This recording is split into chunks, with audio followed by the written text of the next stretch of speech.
Next బ్రేకింగ్కి వెళ్దాం. రైతులకు ప్రజలకు న్యాయం చేయలేనప్పుడు ఎమ్మెల్యేగా ఎందుకు ఉండాలన్న ఆలోచన వస్తుందన్నారు కడప జిల్లా పొద్దుటూరు ఎమ్మెల్యే వరదరాజుల రెడ్డి. వైసీపీ హయాంలో కొందరు అధికారులు విపరీతమైన అవినీతి చేశారని, కూటమి ప్రభుత్వం వచ్చాక అధికారుల తీరు మారలేదని సంచలన వ్యాఖ్యలు చేశారు. తాను కంప్లైంట్ చేసినా పట్టించుకోవట్లేదంటున్నారు. క్షేత్రస్థాయిలో పంటల పరిస్థితిపై రైతులకు అవగాహన కల్పించడంలో అధికారులు విఫలమయ్యారని, అన్ని శాఖల్లోనూ ఇదే జరుగుతోందని చెప్పారు. తమ మాట చెల్లనప్పుడు, ప్రజలకు న్యాయం చేయలేనప్పుడు ఎమ్మెల్యేగా ఎందుకు ఉండాలి అనే ఆలోచన వస్తోందని సంచలన వ్యాఖ్యలు చేశారు. ఆశ్చర్యకరమైన పరిస్థితుల్లో ఉంది. యూరియా ఎక్కువ ధర అమ్ముతున్నారంటారు. గ్రామీణ ప్రాంతాలకు వ్యవసాయానికి వచ్చి వ్యవసాయానికి అగ్రికల్చర్ డిపార్ట్మెంట్ నుంచి గ్రామీణ ప్రాంతాలలో తొందరపడి పైర్లు వేయకూడదు, మీరు ఆపండి, ఏ పైర్లు వేయాలనేది మేము సలహా ఇస్తాము, మీకు విత్తనాలు ఇస్తాము అని ఏ డిపార్ట్మెంట్, అగ్రికల్చర్ డిపార్ట్మెంట్ కానీ రెవెన్యూ వాళ్ళు కానీ ఎవరు కూడా వచ్చి గ్రామీణ ప్రాంతాలలో పర్యటించి చేయడంలే. ఏం చేయలేనప్పుడు నేనుగా ఎందుకు ఉండాలనే ఆలోచనతో ఉండ నేను కూడా ఎవరికి న్యాయం చేయలేని పరిస్థితులు ఉన్నాం. ప్రతి చిన్నదానికి మనం ఏదో అవినీతిపరమైన పరిస్థితి జరుగుతుంది. వరదరాజుల రెడ్డి చేసిన డిమాండ్లో అర్థం కనిపిస్తోంది. చాలా సీనియర్ మోస్ట్ ఎమ్మెల్యే ఆయన. ఎందుకంటే అప్పట్లో కాంగ్రెస్లో కానీ, తర్వాత టీడీపీలో కానీ, ఇప్పుడు వైసీపీలో కానీ ఇంత సీనియర్ మోస్ట్ ఎమ్మెల్యే, ఇంత ఏజ్డ్ పర్సన్ కూడా ఎవరు లేరు. తన అనుభవంతో చెప్తున్నాడు ఆయన.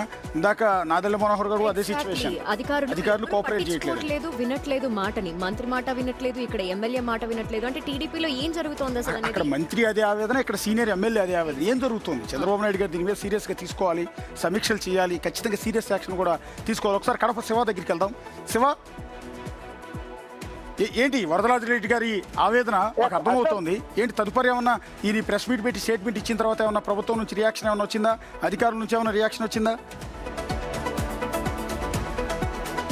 అశోక్, ఎందుకంటే పొద్దుటూరులో ఎమ్మెల్యే చాలా సీనియర్ మోస్ట్ ఎమ్మెల్యే. ఆయన 5 సార్లు ఎమ్మెల్యేగా అయితే పొద్దుటూరుకి ఎన్నికయ్యారు. అయితే అలాంటి ఎమ్మెల్యే ఈ రోజు అధికారుల తీరుపై ఇలాంటి వ్యాఖ్యలు చేశారంటే ఖచ్చితంగా ఇది కొంత అధికారులు ఆలోచించాలి. ఎందుకంటే అధికారులు ఏ పని జరగాలన్నా కూడా ఖచ్చితంగా మామూలు ఇవ్వాలి, దాంతో పాటు డబ్బులు ఇవ్వాలి. అలా అధికారుల వ్యవస్థ మొత్తం కూడా లంచగొండితనంగా మారింది. ఎవరు కూడా ప్రజలకు ఎలాంటి పనులు చేయట్లేదు. వీటితో పాటు అసలు పొద్దుటూరు చాలా ఫైనాన్షియల్ గా అంటే చాలా చాలా ఎక్కువగా ఉంటుంది, బిజినెస్ ఎక్కువగా ఉంటుంది. ఇలాంటి చోట మట్కా గ్యాంబ్లింగ్ లాంటి కార్యక్రమాలు, అసలు అసాంఘిక కార్యకలాపాలు ఏ స్థాయిలో ఉన్నాయంటే అంత స్థాయిలో ఉన్నాయి. పోలీసులు కనీసం వాటిపై చర్యలు తీసుకోవడం లేదు. కనీసం వాళ్ళు డబ్బులు మామూలు తీసుకుంటారు, అలవాటు పడ్డారు.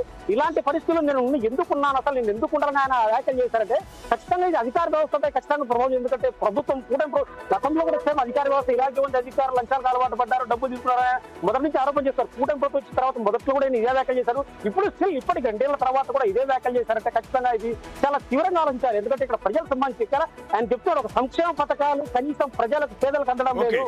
సంక్షేమ పథకాలు చూద్దాం. యాక్చువల్లీ దాని మీద కలెక్టర్ ఇమీడియట్ గా రియాక్ట్ అవ్వాలి, లేకపోతే ఆ డిపార్ట్మెంట్ కి సంబంధించిన ఉన్నతాధికారులను రియాక్ట్ అవ్వాలి. అంత సీనియర్ మోస్ట్ ఎమ్మెల్యే, అధికార పార్టీకి సంబంధించిన ఎమ్మెల్యే ఆ రకంగా ఆవేదన వ్యక్తం చేస్తున్న రియాక్ట్ కాకపోతే చంద్రబాబు నాయుడు అయినా సరే అధికారులు ఎవరు నేతల మాట వినట్లేదు. బీట్ జనసేన అవ్వచ్చు, కూటమిలో ఉన్న జనసేన, లేదంటే ఇక్కడ టీడీపీకి సంబంధించిన కీలక నేత, ఇటువంటి నేతలు వచ్చి బయట బహిరంగంగా మా మాట వినట్లేదు అధికారులు అని చెప్తున్నప్పుడు